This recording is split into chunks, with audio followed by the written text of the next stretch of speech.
কি যন্ত্ৰণা হয়। ৰাজীৱ হদিয়াৰ লগত একেলগে বাদ্যযন্ত্ৰ বজোৱা বন্ধুবৰ্গই এতিয়া উচপি উঠিছে, কান্দি পৰিছে, ভাগি পৰিছে তেওঁলোক।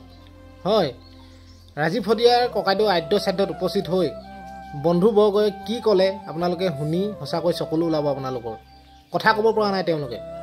আৰু লগতে ৰাজীৱ হদিয়াৰ পত্নীগৰাকীয়ে আজি আদ্য শ্ৰাদ্ধৰ দিনটোত সংবাদ মাধ্যমৰ আগত ৰাইজক কি জনালে, কি ক'লে, আপোনালোকে ভিডিঅ'টো ভাল ধৰণে চাওক। আপোনালোকৰ বাবে লৈ আহিছোঁ। যদিও মই নিজে যাব নোৱাৰিলোঁ অলপ শাৰীৰিক অসুস্থতাৰ বাবে, এনেকৈ ভিডিঅ'বিলাক আগবঢ়াইছোঁ। যাবলৈ বহুতেই ইচ্ছা আছিলে, হেঁপাহ আছিলে, কিন্তু যাব নোৱাৰিলোঁ দেহাটো বৰ ঠিক নোহোৱাৰ কাৰণে। আৰু যি কি নহওক এনেকৈ দেখুৱাই আছোঁ আপোনালোকৰ মাজলৈ, ভিডিঅ' আগবঢ়াই আছোঁ। চাওক আপোনালোকে, যদি ভাল পায় ভিডিঅ'টো এটা লাইক কৰিব, চেনেলটো পাৰিলে এটা ছাবস্ক্ৰাইব আপোনালোকে কৰি দিব। আৰু ৰাজীৱ দা আমাৰ মাজত সদায় অমৰ হৈ থাকিব। সঁচা কথা, অমৰ হৈ থাকিবই লাগিব। তেওঁ গীতবিলাক আমাৰ মাজত চলি থাকিবই লাগিব, কাৰণ যিবিলাক তেওঁ গীত গাইছিলে সেই গীতবিলাক কেতিয়াও অসমীয়া ৰাইজে পাহৰিব নোৱাৰে। চাওক আপোনালোকে। আজি মোৰ মানুহজনৰ আদ্য শ্ৰাদ্ধ হয় আৰু তেখেত অমৰ। মই আচলতে তেখেত ঢুকাইছে বুলি মই ভাবিব বিচৰা নাই, আৰু তেখেত আমাৰ মাজত সদায় জীয়াই থাকিব। তেখেতৰ সংগীতৰ চৰ্চা হ'ব লাগিব। তেখেতৰ যি সপোন সেয়া আমি পূৰণ কৰিম। মোৰ ল'ৰাটো আছে, আমি সকলো, আৰু ল'ৰাটোকো আপোনালোকৰ আশীৰ্বাদ লাগিব। সি যাতে ভৱিষ্যতে এজন ভাল মানুহ হ'ব পাৰে। আমি তাক যাতে এজন ভাল অসমীয়া হিচাপে তাক যাতে আমি ডাঙৰ দীঘল কৰিব পাৰোঁ, তাৰ বাবে সকলোৱে আশীৰ্বাদ কৰিব। আৰু সকলোৱে আহক, আজি চাই যাওক সেই ৰাজীৱ হদিয়া আদ্য শ্ৰাদ্ধ আমাৰ শদিয়া টুপচিঙাত কেনেকৈনো আয়োজন কৰিছে। সকলোৱে ৰাজহুৱাকৈ সকলোৱে আহিব বুলি আশা কৰিছোঁ। আৰু যিসকলে আহিব নাই পৰা, তেখেতসকলে দূৰৰ পৰাই আমাক আশীৰ্বাদ কৰক, আমি যাতে ভালদৰে থাকিব পাৰোঁ আমাৰ পৰিয়ালটো। আজি মোৰ মানুহজনৰ আদ্য শ্ৰাদ্ধ হয় আৰু তেখেত অমৰ। মই আচলতে তেখেত ঢুকাইছে বুলি মই ভাবিব বিচৰা নাই, আৰু তেখেত আমাৰ মাজত সদায় জীয়াই থাকিব। তেখেতৰ সংগীতৰ চৰ্চা হ'ব লাগিব। তেখেতৰ যি সপোন সেয়া আমি পূৰণ কৰিম। মোৰ ল'ৰাটো আছে, আমি সকলো, আৰু ল'ৰাটোকো আপোনালোকৰ আশীৰ্বাদ লাগিব। সি যাতে ভৱিষ্যতে এজন ভাল মানুহ হ'ব পাৰে। আমি তাক যাতে এজন ভাল অসমীয়া হিচাপে তাক যাতে আমি ডাঙৰ দীঘল কৰিব পাৰোঁ, তাৰ বাবে সকলোৱে আশীৰ্বাদ কৰিব। আৰু সকলোৱে আহক, আজি চাই যাওক সেই ৰাজীৱ হদিয়া আদ্য শ্ৰাদ্ধ আমাৰ শদিয়া টুপচিঙাত কেনেকৈনো আয়োজন কৰিছে। সকলোৱে ৰাজহুৱাকৈ সকলোৱে আহিব বুলি আশা কৰিছোঁ। আৰু যিসকলে আহিব নাই পৰা, তেখেতসকলে দূৰৰ পৰাই আমাক আশীৰ্বাদ কৰক, আমি যাতে ভালদৰে থাকিব পাৰোঁ আমাৰ পৰিয়ালটো। আজি মোৰ মানুহজনৰ আদ্য শ্ৰাদ্ধ হয় আৰু তেখেত অমৰ। মই আচলতে তেখেত ঢুকাইছে বুলি মই ভাবিব বিচৰা নাই, আৰু তেখেত আমাৰ মাজত সদায় জীয়াই থাকিব।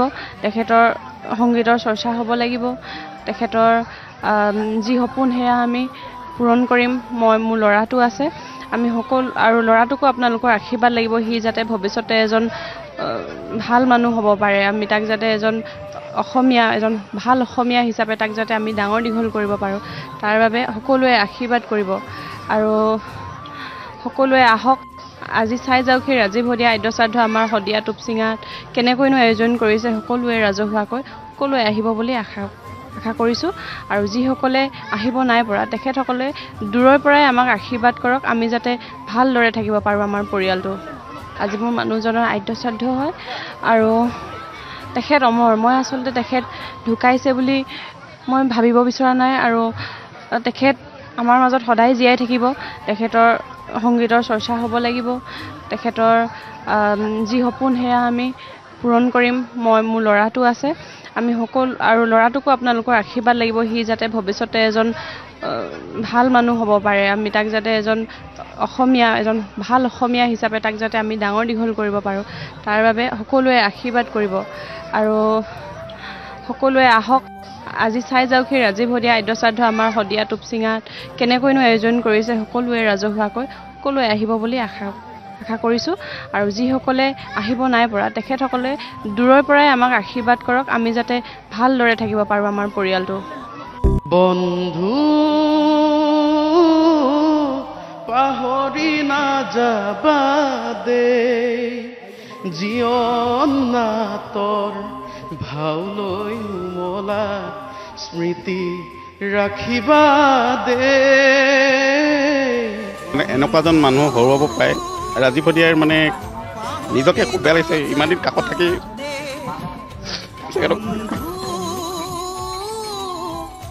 যি উন্মোচন কৰিম ৰাজীৱ প্ৰণামো তোমাক শীৰ্ষক গীতটি আজি ৰাইজৰ আগলৈ আমি আগবঢ়াই দিম। আৰু ৰাজীৱৰ বিষয়ে কৈ শেষ নহয়। ৰাজীৱে আচলতে নিজৰ ঘৰখন সাজিবলৈ পাহৰি গৈছিলে। নিজৰ ঘৰখন সজাতে তেওঁ মানুহৰ অন্তৰত ঘৰ সাজিবৰ কাৰণে চেষ্টা কৰিছিলে আৰু সেই মানুহৰ অন্তৰত ঘৰ সাজি আজি ঘৰ সজাৰ কাৰণেই হয়তো সমগ্ৰ অসমবাসীয়ে এই আদ্য শ্ৰাদ্ধস্থলীত তেওঁলোকে পদৰ ধূলা পেলাইছেহি। তেওঁ আত্মা সদগতি কামনাৰ কাৰণে প্ৰাৰ্থনা জনাইছে। গতিকে আমি আশা কৰিম অসমৰ জনসাধাৰণে অসমৰ বিভিন্ন ধৰণৰ জাতীয় দল সংগঠনে তেওঁক জীয়াই ৰখাৰ কাৰণে প্ৰয়াস কৰক আৰু ভৱিষ্যতলৈকে তেওঁ উজ্জ্বলি থাকক তাৰে কামনা কৰিছোঁ। ধন্যবাদ জ্ঞাপন কৰিছোঁ। আৰু যিহেতু গোটেই ব্যৱস্থাপনা বিভাগটোৱে আচলতে এই বিশেষ যুৱকজনে চাইছিল, আপুনি খন্তেকখন পূৰ্বে মোক কৈ আছিল যে ৰাজীৱ শদিয়া মানুহজন বৰ কিবা ধৰণৰ আছিল। তেওঁ অনুষ্ঠান কৰিবলৈ গ'লে তেওঁ ভাত নেখাইছিল বা অন্যান্য মাদক দ্ৰব্যৰ প্ৰতি কোনো ধৰণৰ তেওঁ আচলতে নিচা নাছিল। সেই কথাখিনি অকণমান বন্ধুবোৰ ৰাজীৱ শদিয়া যেতিয়া আমি গাড়ীখনত যাওঁ তেখেতে তেতিয়া কি হয় অনুষ্ঠানত কোনোদিন ভাত নাখায় আৰু আমাৰ বাদ্যযন্ত্ৰ শিল্পীসকলক কয় ভাইটি তহঁতি ভাতকেইটা খাই ল দেই বা শুন বুলি মাতে। আৰু কেতিয়াবা অনুষ্ঠানত এটা কথা কয়, অনুষ্ঠানত যেতিয়া কেতিয়াবা পইচাটো কম দিয়ে তেতিয়াহ'লে ল'ৰাহঁত তহঁতক মই এইটোহে দিব পাৰিম দেই এনেকৈ কৰে। আৰু গাড়ী দুখন থাকে, আমাৰ লগত এই ভাইটিকেইটা আছেই। ৰাজীৱতে কোনো ৰাগিয়াল বস্তু নাখায়। কাৰণ মই আপোনালোকক আজিও এইটো কথা কৈছোঁ, কিন্তু বিভিন্ন অনুষ্ঠান প্ৰতিষ্ঠান যেতিয়া গীত গায় ৰাজীৱ শদিয়া বহুত দেৰি ৰ'বলৈ। মই এবাৰ যোৱাৰ বছৰতো আমাক 4 ঘণ্টা আমি ৰৈ আছোঁ। 4 ঘণ্টাৰ মূৰত আমাক পইচাটো মানে গুগল পে' কৰি দিম কিবা কৰি দিম। বাকী নামী দামী শিল্পীসকলৰ ক্ষেত্ৰতো তেনেকুৱা হোৱা নাছিলে। ৰাজীৱ শদিয়া মানে কি কোনো আমাক মুখ চুক্তি কৰে, কিবা দলিল চুক্তি নকৰে। মুখতে কথা কেনেকৈ মই ৰাজীৱ দা গান গাবলৈ আহিব দেই আহিম, আমুকলৈ আহিব দেই, গৈ আছোঁ ব'ল। কোনোবাই যদি বিয়াখনতো মাতি দিয়ে ৰাজীৱ শদিয়া তেনেকৈ ৰাইজৰ মাজতে থাকে। আৰু মানে কি ক'ম, এনেকুৱা এজন মানুহ হৰুৱাব পাৰে। ৰাজীৱ শদিয়াৰ মানে নিজকে খুব বেয়া লাগিছে ইমান দিন কাষত থাকি।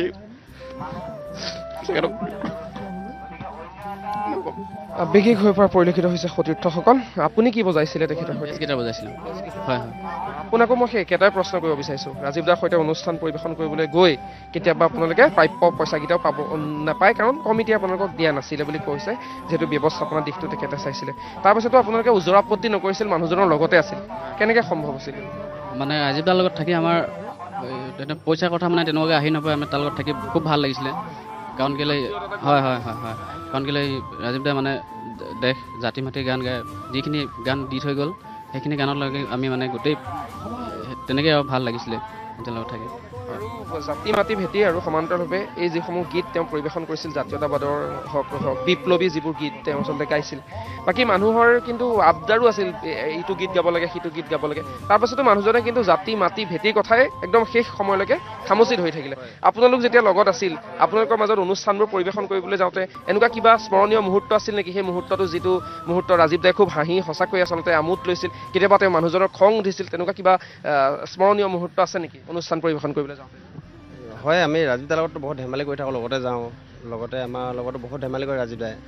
কিন্তু ভাল লাগিছিল। কিন্তু এনেকুৱা যে ৰাজীৱ দা এনেকৈ যাবগৈ বুলি আচলতে ভবা নাছিলোঁ জীৱনত। আৰু মই বাঢ়ি বজাইছিলোঁ তেওঁৰ লগত 9 বছৰ দিন বজাইছোঁ। বহুত ভাল পাইছিল, বহুত মৰম কৰিছিল আমাৰ গোটেই ল'ৰাবিলাককে। ভাল লাগিছিল তেওঁ। আমি জীয়াই ৰাখিব লাগিব আচলতে ৰাজীৱ দা। আমি লগ নাপাওঁ বা কথা পাতিব নোৱাৰোঁ, কিন্তু সঁচা কথা। কিন্তু আমি গান শুনিব লাগিব, গানবোৰ শুনি যাব লাগিব আৰু গাই যাব লাগিব আমি সকলোৱে। তেনেকৈ শিল্পীসকলেও সকলোৱে গাই যাওক। প্ৰতিটো অনুষ্ঠানতে ৰাজীৱ শদিয়াৰ গান এটা হ'লেও গাই যাওক। তাকে সেই দাবীও আমি উত্থাপন কৰিছোঁ। আপুনি কি বজাইছিলে তেখেতৰ? মই পেড বজাইছিলোঁ। মোৰ বৰদেৱ মৰাণ মোৰ নাম।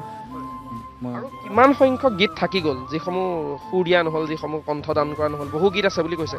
আপোনালোক যিহেতু লগতে আছিলে, কিবা আইডিয়া আছে নেকি আপোনাৰ? গীত বাণীবদ্ধ কৰিবলৈ থাকি গ'ল বুলি কোৱা শুনিছোঁ ময়ো। কিমান থাকি গ'ল বৰ্তমান কওকচোন। এখেতৰ গীত এখেতে হেৰি কৰিছে। এটা গীত আজি আমি ৰঙালী বিহু আগত এটা গীত আমি ভিডিঅ' কৰি থৈছোঁ, ৰাজীৱ দা মই আৰু এজন আছিলে, আমাৰ বিক্ৰম ছাৰকে মিউজিক কৰিছে। এই গানটো আমাৰ বিহুৰ এপ্ৰিলৰ আগে আগে আমি এৰি দিম বুলি ভাবিছোঁ, গোটেই কথা পাতি মেলি। তেনেকৈ বহুকেইটা গীত বাকী বিহু মানে একেবাৰে আমাৰ বিহু যিটো ঠাচ তেনেকুৱাকৈ বিহু এটা কৰিছিলে। আৰু ৰাজীৱ দাই বিহুবিলাক তেনেকুৱা বিহুবিলাকহে গাই খুব ভাল পায় মানে। আৰু সেইটো বিহু আমাৰ ভিডিঅ' চিডিঅ' কৰি এডিট কৰা হৈ গৈছে।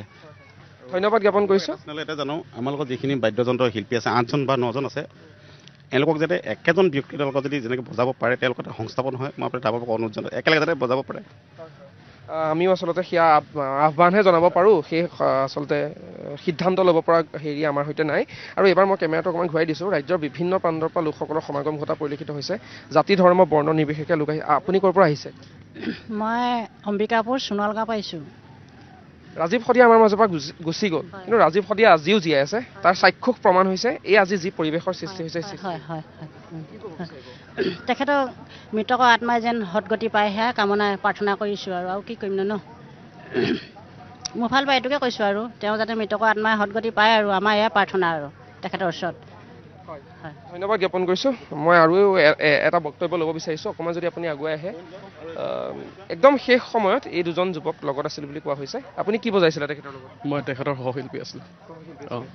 আজিৰ এই বিশেষ দিনটোত আপুনি দেখিছেই মৃত্যু যে এটা শিল্প, মানুহ যে মৃত্যুৰ পাছতো মানুহৰ মাজত অমৰ হৈ থাকিব পাৰে তাৰ প্ৰমাণ দাঙি ধৰি থৈ গৈছে। শদিয়া ককাইদেউ কিবা গীত থাকি গ'ল বুলি কোৱা হৈছে। সেইসমূহ গীতসমূহ আমি আকৌ পাণীবদ্ধ কৰি ৰাইজৰ মাজলৈ আগবঢ়াই দিব লাগিব। সহশিল্পী হিচাপে আপুনি কেনেকৈ পাইছে? সহশিল্পী আছিল, তেখেতে মোক লৈ গৈছিলে বহুত জেগাত গীত পৰিৱেশন কৰিবলৈ। বল ভাইটি তই মোৰ লগতে গীত গাবি কৈ কিনে লৈ যায়। তাৰপিছত কি ক'ম আৰু এতিয়া আপুনি কথা ক'ব পৰা নাই, মই বুজি পাইছোঁ, আৱেগিক হৈছে, আমিও আৱেগিক হৈছোঁ, পৰিয়ালবৰ্গৰ সৈতে কথাই পাতিব নোৱাৰিলোঁ। আপুনি যিহেতু লগত আছিল, তেখেতৰ কিবা এটা গীত যিটো আপোনাৰ আটাইতকৈ বেছি ভাল লাগে, আজি সেই গীতটোৰে আপুনি অকণমান শ্ৰদ্ধাঞ্জলি জ্ঞাপন কৰিব বিচাৰিব নেকি? বন্ধু পাহৰি নাযাবা দেই, বন্ধু পাহৰি নাযাবা দেই, জীৱন নাটৰ ভাওলৈ উমলা স্মৃতি ৰাখিবা দেই, স্মৃতি ৰাখিবা দেই, বন্ধু পাহৰি নাযাবা দেই। সঁচাকৈ এটা আৱেগিক মুহূৰ্ত। এই মুহূৰ্তটো মই নিজে মানে থাকিব পৰা নাই। কেউজন লোকে যেতিয়া কান্দি দিছে, আৱেগিক হৈছে। আৰু এখেতে পেট বজাইছিলে, কথা কোৱাৰ একদম অৱকাশ নাই। তথাপিও কেনেকৈ পাইছিলে আপুনি? 4-5 বছৰমান হ'ল বজাই আছিলোঁ, পেট বজাই আছিলোঁ। এই ক'বলৈ দিগদাৰ অকণমান, মানে ভাবিবই পৰা নাই এতিয়ালৈকে। দেৱপতি মিয়া হৈছে পৰিৱেশ, আৱেগিক এটা মুহূৰ্ত। এই মুহূৰ্তৰ মাজত ৰাজীৱ দা অকল এজন গীতিকাৰ সুৰকাৰ নহয়, তেওঁ এজন নাট্যকাৰো আছিল। তেওঁ 2012 চনতে জন্ম বিবাহ মৃত্যু বুলি এখন মানে নাটক, ভাল ধুনীয়া নাটক লিখি থৈ কৰিছে আৰু নিজে কৰি থৈ গৈছে। আপোনাৰ শদিয়াৰ লখিমপুৰীয়া গাঁৱত নাটক অনুষ্ঠান হৈছিলে, সেই অনুষ্ঠানতে তেওঁ নিজে লিখি পেলাই এই নাটক কৰা হৈছিলে। আপুনি গাঁৱৰে নেকি? মই হৈছোঁ অম্বিকাপুৰৰ, মানে ওচৰৰে আৰু। তেখেতৰ লগত নাটক কৰাৰ সৌভাগ্য মোৰ হৈছিলে, 2012 বৰ্ষতে হৈছিলে। খুব সুন্দৰ নাটক কৰিছিলে, মানে তেওঁ লিখি পেলাই দিছিলে আৰু সুৰ দিছিলে, তেওঁৱে দিছিলে, প্ৰযোজনা তেখেতৰ আছিলে। সুন্দৰ নাটক এখন কৰিছিল। বহুমুখী প্ৰতিভাৰে তেখেত, হয়, বহুমুখী প্ৰতিভাৰ এজন গৰাকী আছিল। আৰু আমি এটাই আহ্বান কৰোঁ, এতিয়া আজি এই সভাকক্ষত অজস্ৰ সংখ্যক মানুহ গোট খাইছে, কাইলৈ যাতে তেখেতক আকৌ পাহৰি নাযায়। তেখেতৰ মৃত্যু দিৱসটো অমৰ দিৱস হিচাপে প্ৰতি বছৰে অসমবাসী ৰাইজে যাতে পালন কৰে, তাৰ মোৰ ফালৰ পৰা সদৌতি ৰাইজলৈ অনুৰোধ থাকিব।